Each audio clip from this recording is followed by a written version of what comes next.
Gênesis capítulo 2. Desde o último domingo nós temos estudado o livro de Gênesis e pretendo, até o final desse ano, concluí-lo. Veremos capítulo por capítulo, um capítulo por domingo, e esse é um livro especial, não por ser apenas um livro que trata das origens de todas as coisas, mas é um livro que trata sobre um tempo em que a humanidade era santa e pura. Também trata de um tempo em que o pecado entrou na humanidade. Também trata de como o pecado destruiu a humanidade a ponto de Deus, por 2 vezes, vir e destruir local e universalmente pessoas nesse mundo, por meio da destruição de Sodoma e Gomorra, 2 reinos da antiguidade, e também o dilúvio do tempo de Noé. Também nos fala de como a misericórdia de Deus salvou vidas e famílias, mas também mostra como a rebeldia sempre esteve no coração da humanidade. De modo que Gênesis nos ensina sobre a criação e sobre a queda, mas também nos ensina sobre como a graça de Deus esteve no meio de pessoas caídas. Não porque eram pobres, não porque estavam doentes, não porque eram desfavorecidas ou excluídas pela sociedade do seu tempo. Não, elas estavam caídas porque elas carregavam pecado em suas almas e em seus corações. E o pecado, tal como um fardo, tal como uma mochila pesada nas costas, derrubava essas pessoas, entristecia essas pessoas, oprimia essas pessoas, fazendo-as curvar e muitas vezes cair e viverem como pessoas destruídas nesse mundo. Assim o pecado destruiu a vida de muita gente no passado. E o livro de Gênesis não apenas nos ensina como o pecado destruiu, mas também como Deus e sua graça veio para resgatar. Então o livro de Gênesis nos fala muito sobre a história da redenção, a história do amor de Deus por salvar pessoas que insistentemente lhe dão as costas. Será que Gênesis tem algo para falar para os nossos tempos? Será que no tempo em que vivemos também conhecemos pessoas que insistentemente dão as costas, mas vemos também um Deus que insistentemente tem demonstrado a sua compaixão, tem estendido a sua mão, tem oferecido tantos convites para que estas se arrependam e voltem a Ele? Os tempos não mudaram, apesar dos... Alguns vão dizer 2, alguns vão dizer 4, e outros vão dizer 6.000 anos que nos separam da história de Gênesis. Mas o ponto é que a humanidade permanece a mesma, por causa da semente que foi lançada, por causa do veneno que foi injetado na humanidade, lá no início, e que até hoje está em nós. O desejo pelo pecado e por darmos as costas a Deus. O capítulo 2 de Gênesis nos mostra um tempo quando isso ainda não acontecia. Quando homem e mulher ainda viviam na presença de Deus e não tinham vergonha de si mesmos e nem mesmo da vida que viviam. Vamos ler o texto então, Gênesis 2. Assim foram concluídos os céus e a terra, com todos os seus elementos. No 7º dia, Deus já havia completado a obra que fizera. Nesse dia, ele descansou de toda a sua obra. E Deus abençoou e santificou o 7º dia, porque nele descansou de toda a obra que havia criado e feito. São essas as origens dos céus e da terra, na ocasião ou no dia em que foram criados. Quando o Senhor Deus fez a terra e os céus, ainda não havia nenhuma planta do campo na terra, e nenhuma erva do campo havia brotado, pois o Senhor Deus ainda não havia feito chover sobre a terra, nem havia homem para lavrar a terra. Todavia, mananciais subiam da terra e regavam toda a superfície do solo. E o Senhor Deus formou o homem do pó da terra e soprou-lhe nas narinas o fôlego da vida, e o homem tornou-se alma vivente. Então o Senhor Deus plantou um jardim para o lado do oriente, no Éden, e colocou ali o homem que havia formado. E o Senhor Deus fez brotar do solo todo tipo de árvore agradável à vista e boa para alimento, bem como a árvore da vida no meio do jardim e a árvore do conhecimento do bem e do mal. Do Éden saía um rio que regava o jardim. Ele se dividia dali, formando 4 braços. O nome do primeiro é Pison, e este é o que contorna a terra de Havilá, onde há ouro. O ouro dessa terra é bom, e ali existe o bidélio e a pedra do berilo. O nome do segundo rio é Gion, e este é o que contorna toda a terra de Cuxi.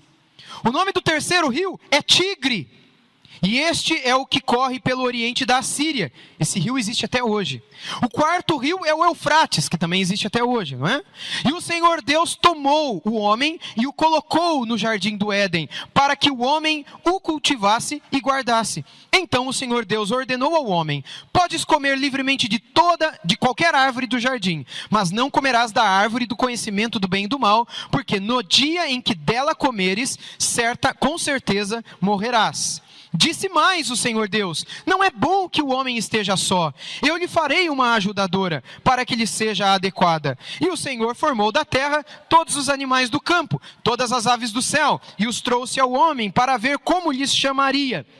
E o nome que o homem desse a cada ser vivo, esse seria o nome deles. Assim, o homem deu nomes a todo o gado, às aves do céu e a todos os animais do campo, mas não se achava uma ajudadora adequada para o homem. Então o Senhor Deus fez cair um sono pesado sobre o homem, e este adormeceu. Tomou-lhe então uma das costelas e fechou a carne em seu lugar. E da costela que o Senhor Deus lhe havia tomado, formou a mulher e a trouxe ao homem. Então disse o homem: esta agora é osso dos meus ossos e carne da minha carne. Ela será chamada mulher, porquanto do homem foi tomada. Portanto, o homem deixará seu pai e sua mãe, e se unirá à sua mulher, e eles serão uma só carne. E os dois estavam nus, homem e sua mulher, e não se envergonhavam. Irmãos, qual é a razão pela qual não havia vergonha entre eles? A razão não era... Bom, eles estavam nus, mas a razão ainda não era a nudez. A razão pela qual eles passam a se envergonhar no capítulo 3, que, se Deus permitir, domingo que vem estaremos aqui pregando e meditando e pensando sobre ele, foi o pecado. Não foi o pecado que veio pela nudez, não foi o pecado da sexualidade, não foi qualquer outra coisa que envolvesse nudez ou sexo, mas foi o pecado da desobediência a Deus ao terem homem e mulher comido da árvore do conhecimento do bem e do mal, que aqui no capítulo 2 Deus diz para não comer. Aqui então não havia pecado, logo não havia vergonha. Por isso que eles poderiam viver com ou sem roupa, poderiam viver em qualquer lugar da terra, que no seu coração não haveria vergonha diante dos olhos de Deus. Meus irmãos, é assim que Deus espera que vivamos diante dele também. Deus espera que em nossos corações não haja vergonha, não haja nada que nos faça se esconder da face de Deus. E a gente se esconde toda vez que Deus nos chama para o arrependimento. Todas as vezes que Deus nos convida para um momento devocional, para um momento a sós com Ele, momento do qual nós fugimos, porque sabemos que quando lá estivermos, Deus vai nos lembrar do nosso pecado, da nossa mentira, da nossa cobiça, e de todo e qualquer outro pecado que tenhamos cometido. Logo, a gente quer ficar sempre cheio de gente, sempre falando com gente, e longe da presença de Deus, longe de um momento no silêncio com Deus, pedindo a Deus que Ele sonde o nosso coração e mostre o nosso pecado, porque se a gente fizer isso, a gente talvez passe muito tempo ali, e a gente não vai querer resolver aqueles pecados, aquelas mentiras, aquelas desobediências à palavra. Essa é a principal razão. Você acha que a razão pela qual a maioria das pessoas não tem um tempo com Deus todo dia é porque elas não têm tempo? Isso é a mentira da mentira.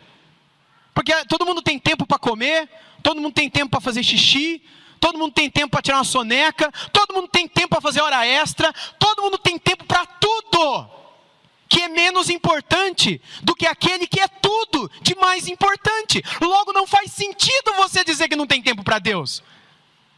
Não faz sentido. Quando você diz que não tem um tempo para Deus, não é que você não tem tempo para Deus, é porque você sabe lá no fundo, ainda que você talvez tenha dificuldade de reconhecer, que se você ali passar um tempo com Ele, talvez você se envergonhe. Talvez desça sobre o teu coração lembranças de erros cometidos, de palavras que não deveriam ser ditas, de olhares que não deveriam ter sido colocados, de pensamentos e de outras coisas. Por isso, quando nós estamos na presença de Deus, Ele nos purifica. Quando Adão e Eva viviam na presença de Deus, eles viviam em santidade, e muito tempo assim viveram. E era o tempo, foi o tempo mais especial que já existiu nesse planeta. E é por isso que Deus diz em Apocalipse que Ele vai restaurar esse tempo. O paraíso será restaurado. E a árvore da vida será novamente colocada entre os homens, nesse lugar chamado de novo céus e nova terra. Lá viveremos o que Adão e Eva viveriam se não tivessem desobedecido a Deus pela primeira vez. Nós teremos a oportunidade de ver restaurado o paraíso, o prazer. A palavra Éden em hebraico significa delícia, prazer. Jardim do Éden significa jardim das delícias, jardim dos prazeres. Porque ali estava Deus. Aquilo que Davi entendeu quando ele se arrependeu do seu pecado e deixou de ver prazer nas criaturas para poder encontrar prazer no Criador. E Davi então escreve ao Senhor, no último verso do Salmo 16, na tua presença nós encontramos plenitude de alegria e na tua destra delícias perpetuamente. O homem e a mulher que está distante de Deus no dia a dia não conhece essa delícia, muito menos esse prazer. Por isso não sabem o que foi o Éden e têm medo de saber. Porque pode ser que Deus nos corte, que Deus nos separe ou nos prive dos prazeres que nós criamos longe de Deus. E tudo o que Deus criou é bom. Ele mesmo disse isso no capítulo 1 que vimos domingo passado. Logo, tudo o que está na criação é bom. A criação é boa. Logo, nós podemos encontrar prazer em tudo que Deus criou. Mas de nada adianta encontrarmos prazer na criatura se não formos para o Criador. As criaturas se tornarão um ídolo para nós, um falso Deus, uma falsa impressão de que a gente achou a coisa mais prazerosa. A gente descobriu onde realmente a gente pode ter prazer e delícia. E pode passar um monte de coisa para sua cabeça agora, e deixa que passa. Você sabe onde encontrar prazer, você sabe onde encontrar coisas que lhe dão delícia ou sensação boa. Todas essas coisas foram criadas por Deus. Comida, bebida, relacionamentos, amizades, coisas que praticamos nessa vida, são boas. Quem que criou? O Criador. Como Agostinho entendeu na sua conversão, que antes ele corria atrás das suas criaturas, as suas criaturas, que não existiriam se em ti não existissem. E aí ele, no alto dos seus 33 anos de idade, quando ele se converte, ele diz: muito tarde eu te amei, muito tarde, eu demorei 33 anos da minha vida para te conhecer, ó beleza tão antiga, mas também tão nova e tão rara. Prazer que não se encontra nas coisas criadas, porque é maior do que a criatura, é o prazer do Criador. Onde é que eu encontro esse prazer? Naquele lugar no qual eu não me envergonho mais. Sabe onde toda a vergonha some da sua vida? No quarto fechado, a sós com Deus. Naquele lugar quando você desnuda o teu coração, onde você expõe e lança fora, vomita tudo aquilo que tem lhe feito mal, tudo aquilo que não presta e causa náuseas ao próprio Deus, como disse Jesus em Apocalipse capítulo 3, à igreja de Laodiceia. Quando ele disse para aqueles cristãos: eu estou a ponto de vomitar-vos da minha boca, porque vocês não são nem quentes nem frios, vocês são mornos, são crente meia boca, vocês não sabem o que vocês são, vocês acham que vocês acreditam, mas até os demônios acreditam. Eles pelo menos têm medo, porque eles sabem para onde eles vão. Vocês vivem como se vocês fossem o Highlander. Highlander. Né? Vivendo para sempre. A maioria não sabe o que é isso. O Johnny não sabe, por exemplo. A gente vive como se a gente não fosse morrer. Como se fôssemos viver para sempre. Mas um dia encontraremos a face de Deus e o juízo de Deus. E é para chegarmos lá sem vergonha nenhuma de Deus. É para chegarmos lá tendo tido aqui um tempo com o Senhor, no qual a gente confessou tudo, sozinhos, sem o pai estar junto, sem a mãe estar junto, sem o marido estar junto. É você e Deus. Tudo que nem teu pai sabe, tua mãe sabe, teu marido sabe, teus filhos sabem, mas você e Deus sabem. E um dia essas coisas serão apresentadas. Não deixe que elas sejam apresentadas sem que você antes tenha reconhecido, confessado e clamado a ajuda de Deus para transformar a sua vida e o seu coração. Esse perdão de Deus e essa transformação vai tirar do seu coração toda culpa, toda vergonha, e vai te colocar no mesmo estado em que estavam Adão e Eva naquele tempo. No início do capítulo, o texto diz que Deus concluiu a sua criação e viu que tudo era muito bom. E diz que no 7º dia, ele descansou. Aqui eu levanto uma pergunta: Deus descansou do quê? Segunda pergunta: Deus fica cansado? Terceira pergunta: se só fica cansado quem entra num estado de fadiga, porque tem um corpo, tem músculos que se fadigaram pelo muito exercício, então Deus também tem músculos? Deus também respira? Deus também se fatiga e cansa? Seria esse tipo de descanso aqui descrito? Eu acho que não. Aliás, eu tenho certeza absoluta que não. O descanso de Deus não foi porque ele estava suando, cansado, precisando levantar as pernas e colocar gelo no joelho, que talvez estavam doendo. Deus não descansou porque estava cansado. O descanso na cultura judaica para a qual Deus escreveu essas palavras, o descanso tem a ver com o shalom. Já ouviram essa palavra shalom? Que significa paz. A palavra shalom está ligada com a palavra Shabbat. A palavra Shabbat foi traduzida como sábado, e a palavra shalom foi traduzida como paz. Mas ambas descrevem um estado de paz que não se alcança sem Deus. A shalom, sobre a qual a Bíblia fala, não é uma paz simples. É uma paz que desce de Deus e nos eleva para um estado sobrenatural de paz. Esse é o shalom. E o Shabat é um estado de descanso da nossa alma que não tem a ver com cansaço físico. É um descanso da própria alma. É quando emocionalmente Deus nos traz tanta alegria e tanta paz e tanto descanso. E esse shalom e esse Shabat, essa paz e esse descanso só podem ser encontrados em Deus. Fora dele não se encontra. Então, quando Deus diz aqui que no Shabat ele descansou, no 7º dia ele descansou, ele ali então santifica aquele descanso e abençoa esse descanso, determinando depois que todos os seus filhos e filhas também tivessem um Shabat em sua vida. Esse Shabat acontece no 7º dia depois de 6 trabalhados. Eu sei que tem pessoas que descansam no sábado, que fazem do sábado o seu Shabat.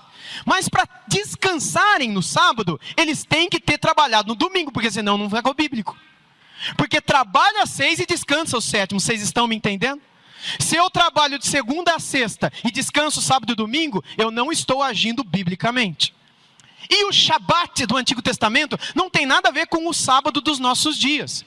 Apesar da palavra Shabat ter sido de uma maneira muito infeliz traduzida como sábado. Então se associa duas coisas distintas como uma coisa só. Mas não é difícil.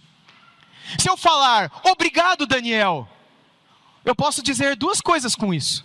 Eu posso estar agradecendo ao Daniel, ou posso estar dizendo que o Daniel está obrigado a fazer alguma coisa. Vocês entendem? Você está obrigado a filmar tudo que eu estou pregando hoje à noite. Então eu tenho uma única palavra que, dependendo do contexto, ela pode significar coisas distintas. E o sábado na língua hebraica não tem nada a ver com um dia da semana místico, dentro do qual tudo acontece.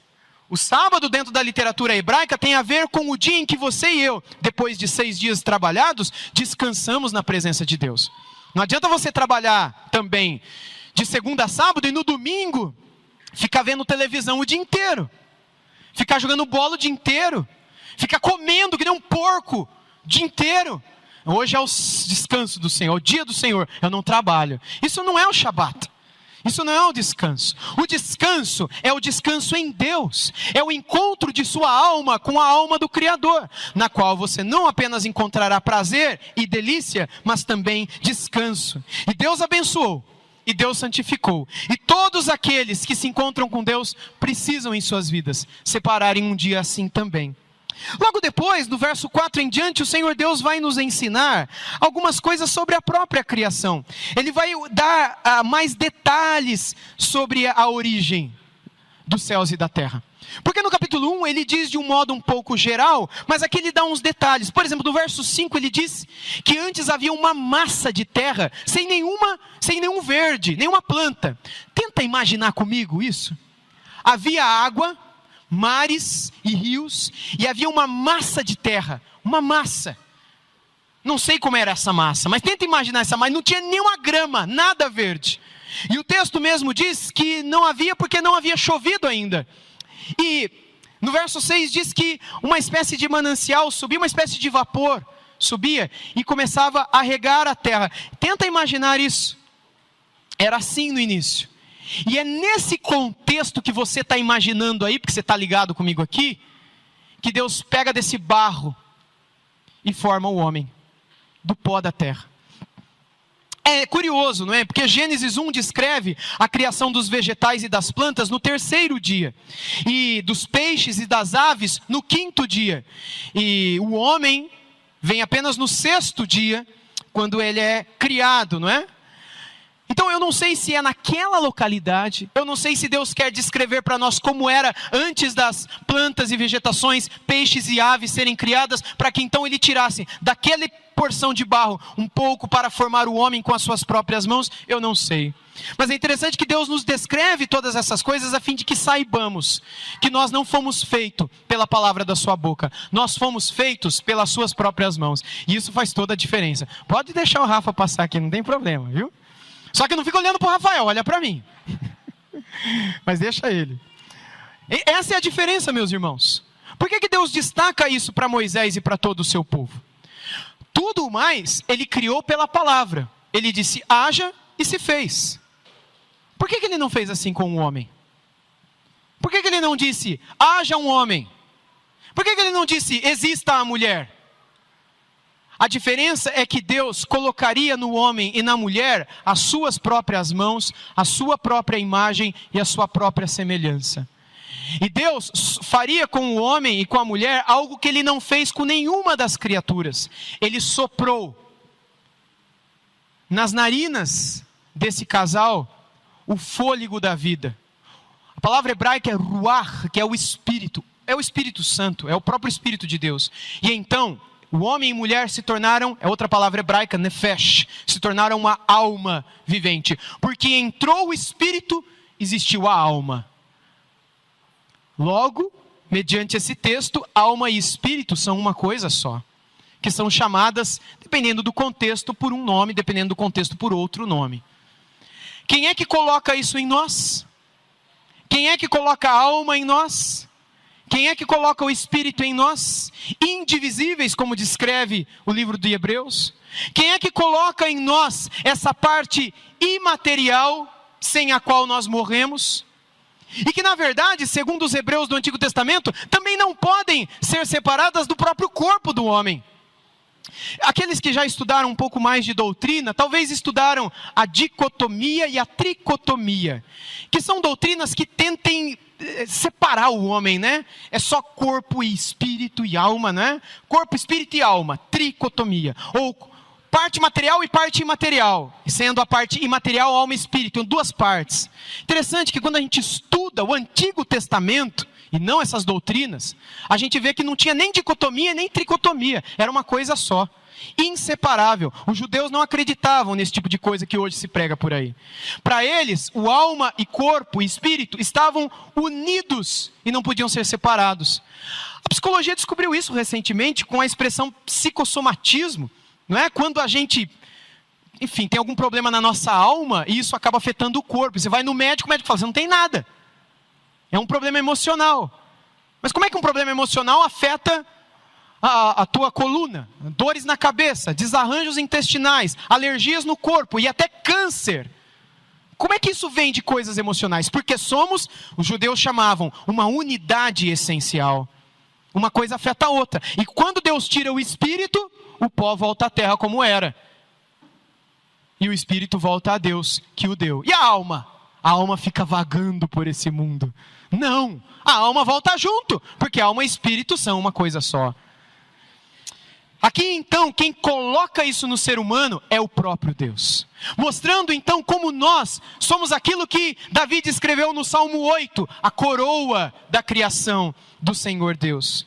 E ele descreve como era esse jardim. O jardim que muitos estudiosos hoje já acreditam que ficava ali no Monte Sião. A maioria dos estudiosos de Gênesis acreditam que o Jardim do Éden ficava bem ali no Monte Sião, no centro de Jerusalém. Esse é um debate que tem, mas eles têm muitas razões para descrever isso daí. Eu realmente não sei, estou apenas compartilhando algo que eu aprendi e estudei. E ele diz que 4 rios fluíam dali, rios que foram destruídos com o dilúvio, mas 2 deles sobreviveram, o Tigre e o Eufrates. Eufrates, inclusive, passa ali pela cidade de Bagdá ainda hoje. São rios que descem, inclusive, da Assíria, onde o Tigre é descrito, perto da capital Nínive, onde antes ele passava. Até hoje passa, na verdade. E o Senhor, então, toma o homem e mulher. O homem, no primeiro momento, coloca ele no jardim, diz para ele que ele tem que cuidar do jardim, dar nome para todas as coisas, cuidar de todas as coisas, se alimentar de todas as coisas. E ele coloca uma pedra de toque, dizendo, dessa árvore aqui, imagina que é isso, você não vai tocar e nem comer, porque no dia que dela comeres, certamente morrereis. E aí, Deus vê que o homem encontra nome para todos os bichos, mas ele não encontra em nenhum bicho alguém que pudesse lhe completar. E aí então Deus cria a mulher, também com as suas mãos, tirada do homem, também a sua imagem e semelhança, homem e mulher os criou, à sua imagem os criou, diz o texto bíblico. Meus irmãos, essa criação, ela acontece num contexto no qual Deus diz o que o homem tem que ser, e o que a mulher tem que ser. E a gente vai meditar mais sobre isso em futuras ocasiões, mas é importante que você, homem, saiba o que Deus espera de você como homem. E por que é que Deus te criou? E por que é que essa ideologia de gênero, na qual a gente nasce zero, neutro, e depois a gente escolhe se vai ser homem ou mulher, é um absurdo lógico, criacional, bíblico e até mesmo científico. Segundo a Sagrada Escritura, Deus criou o homem e Deus criou a mulher. E quando cria a mulher, Deus descreve como esta tem que ser. Qual é o papel da mulher? Na família, na sociedade, Deus descreve. Vocês mulheres têm conhecido o que Deus espera de vocês? Porque quando a mulher não cumpre o seu papel na família como mãe e como esposa, e quando o homem não cumpre o seu papel na família como marido e como pai, tudo dá errado na família. Porque se você cria uma coisa e coloca cada peça no seu lugar, e as engrenagens não rodam adequadamente, como foram criadas para rodar e para girar, então isso emperra, isso quebra e isso é destruído. Assim também uma família, assim também um casamento. Quando o homem e a mulher não se complementam e não vivem de acordo com o propósito que Deus criou, cada um deles, não há complementação. Há disputa, há guerras, há brigas e há separações. É por isso que Deus diz no final do texto que o homem deixará o seu pai e a sua mãe e se unirá à sua mulher, e com ela serão ambos uma só carne. Eles serão um só. Uma só carne, uma só conta no banco, um só nome, uma só casa. Não tem essa história de que eu tenho a minha casa, você tem a sua, e de vez em quando a gente se encontra para brincar. Eu tenho a minha conta no banco, você tem a sua, e de vez em quando a gente paga uma coisa para uma coisa para outra. Você cuida do seu dinheiro, eu cuido do meu, porque se a gente misturar, dá bagunça e você gasta tudo meu. Não tem esse negócio de que é tudo uma só coisa. É uma só geografia, é um só lar, é uma só família, é uma só conta, é um só nome, é uma só história, é uma só carne, é um só Espírito, é um só Deus que os une e os faz conhecer o sagrado mistério da Santíssima Trindade, que também são 3 pessoas, existindo eternamente em um só Deus, o Pai, o Filho e o Espírito Santo, eternamente como um só. Dá para entender isso? Não. Dá para entender que minha esposa e eu somos um só? Também não, porque ela está lá e eu estou aqui. Mas Deus diz que quando nós entramos no mistério do casamento, nós precisamos encarnar a realidade da comunhão que há na Trindade, para que possamos também desfrutar da amizade e intimidade que existe na Santíssima Trindade. Porque se a gente ficar brincando de casal, se a gente ficar brincando de família, a gente não desfrutará da intimidade, da perfeição da comunhão que há na Santíssima Trindade. E por que eu estou falando da Trindade? Porque o Deus disse, façamos o homem e a mulher. E homem e mulher são a nossa imagem. Deus estava falando nossa de quem? Quem é o plural por trás do nossa? O pai não estava falando disso sozinho, nossa, porque ele se achava o grande. O pai estava junto do filho, que segundo João no seu evangelho, é quem está criando todas as coisas. O pai e o filho estão junto do Espírito, que pela palavra do próprio Deus, estava ali soprando e criando todas as coisas. Logo, pai, filho e Espírito, criam o homem e a mulher, e dizem, eles têm a nossa imagem e semelhança. Logo, a plenitude da imagem e semelhança de Deus não está na solteirice. Deus não criou o homem para ser solteiro, amém? Aleluia. Deus não criou o homem e a mulher para serem solteiros. Deus nos criou para nos unirmos e espelharmos a glória de Deus, num relacionamento com quem seremos uma só carne. Gente, era para ser perfeito. Era para ser perfeito, como é perfeita a comunhão na Trindade. Por que não é perfeito? Porque a gente tem pecado no nosso coração. E não é só seu marido que tem. Não é só sua esposa que tem. Não é só os seus filhos, não é os seus pais, é todo mundo. E é por isso que é tão difícil às vezes. O pecado atrapalha essa perfeição, mas quanto mais nós nos entregamos e buscamos o Senhor naquele lugar que tira de nós toda a vergonha e afasta de nós toda a culpa e pecado, mais então, a gente está apto para nos unirmos com uma pessoa e com ela sermos uma só carne. É por isso que é impossível você ser uma só carne com uma pessoa que não tem temor de Deus. É por isso que é impossível você entrar num casamento com uma pessoa que não invoca, que não ora, que não lê, que não tem prazer em Deus como você tem. Se você conheceu a Deus na história da sua vida, você não pode entrar num casamento com uma pessoa que não tem nenhum temor de Deus e nenhum prazer em Deus. Aquilo que o apóstolo Paulo chamou em 2 Coríntios capítulo 6 de jugo desigual. Você não pode. Aliás, você pode, se quiser, você pode fazer o que você quiser da sua vida. Você pode. Mas não conte com a graça e com a bênção de Deus. Não conte que tudo dará certo, porque chegaram no momento que vai ter briga, porque vai ter, todo mundo tem. No momento da briga, você vai falar para a pessoa orar, ela vai dar risada na tua cara. Orar para quem? Olha para a sua vida. Você não vale nada, não sei o que você vai fazer na igreja. E ela vai lançar na tua cara um monte de coisa que você sabe no fundo do seu coração, que você queria dizer para ele também, ou para ela. Por que então que o Senhor nos recomenda que nós nos casemos com pessoas que são do povo de Deus? Isso não significa que você tem que casar com quem é da mesma igreja, com quem é da mesma denominação cristã. Não é isso que a Bíblia ensina. Mas é que você e eu devemos nos casar com pessoas que têm o mesmo temor de Deus que temos. Adão e Eva falavam com Deus todo dia. Adão e Eva ouviam a voz de Deus todo dia. Isso é ler a Bíblia e orar. Adão e Eva obedeciam a voz de Deus e a palavra de Deus todo dia. Quando você encontrar uma pessoa que vai orar com você todo dia, que vai ler a Bíblia com você todo dia, que vai te ajudar a estar mais perto de Deus todo dia, que vai com você se esforçar para obedecer e honrar a Deus todo dia, você encontrou uma pessoa com quem você pode se casar. Você pode se casar com quem você quiser, mas isso trará consequências para a sua vida.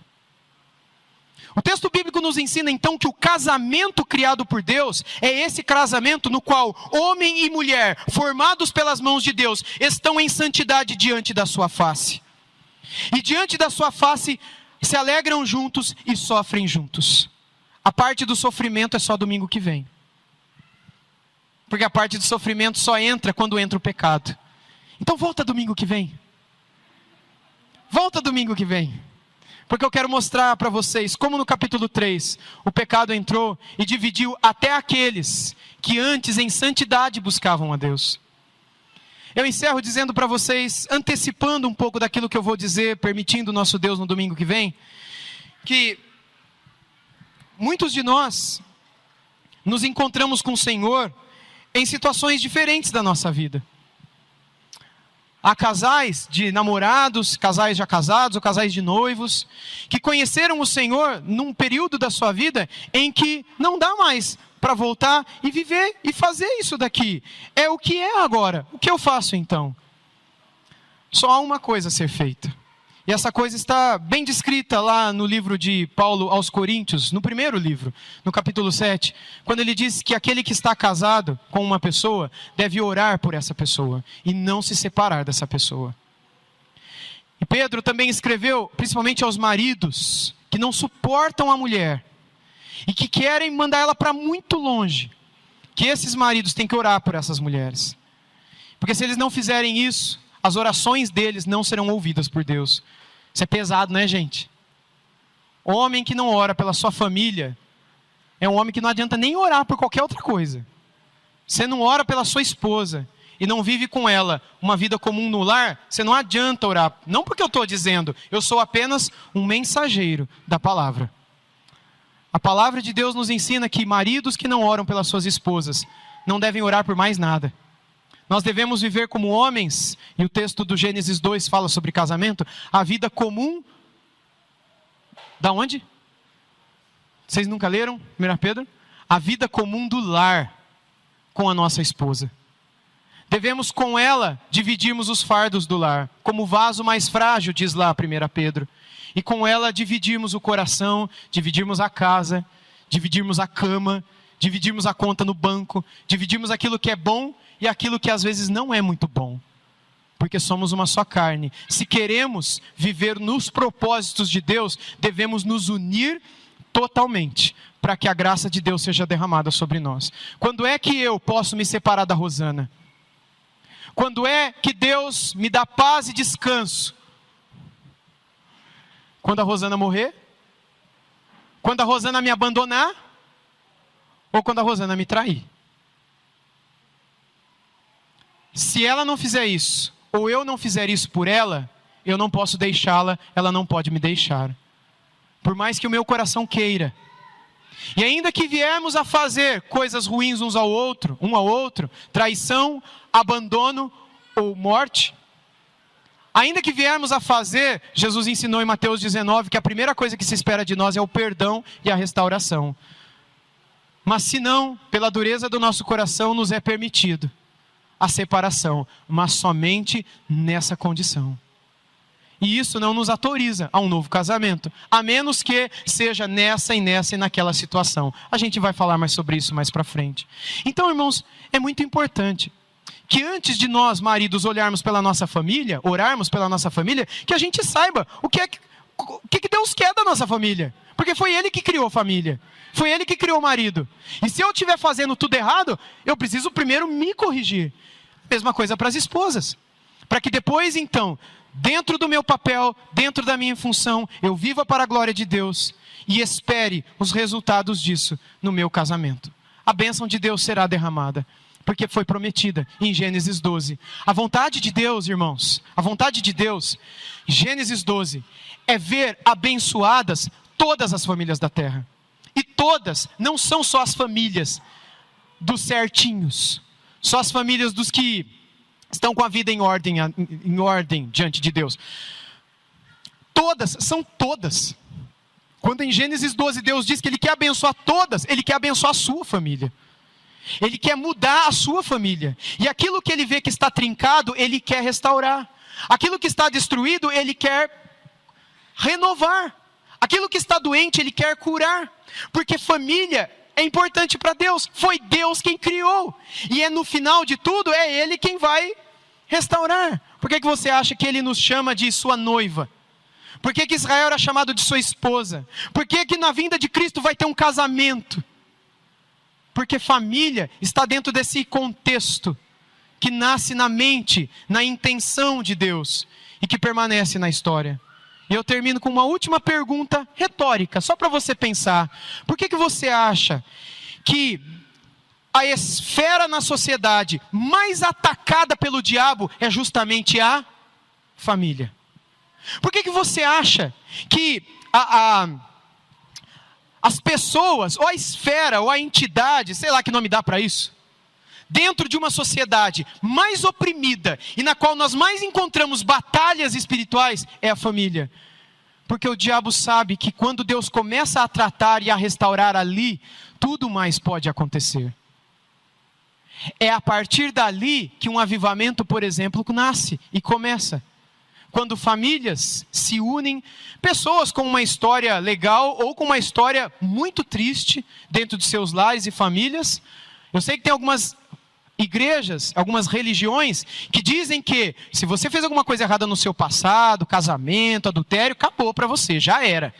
Se você se divorciou e não deveria, sua vida não tem nem mais salvação para você. Mas não é o Deus, esse não é o Deus da Bíblia. O Deus da Bíblia é o Deus que te encontra hoje, independentemente do que você tenha vivido no teu passado. Mas Ele não quer deixar você do mesmo jeito que você sempre esteve até hoje. Ele quer restaurar você. Ele quer mudar. Ele quer ensinar para que você tenha daqui para frente uma família segundo o coração de Deus.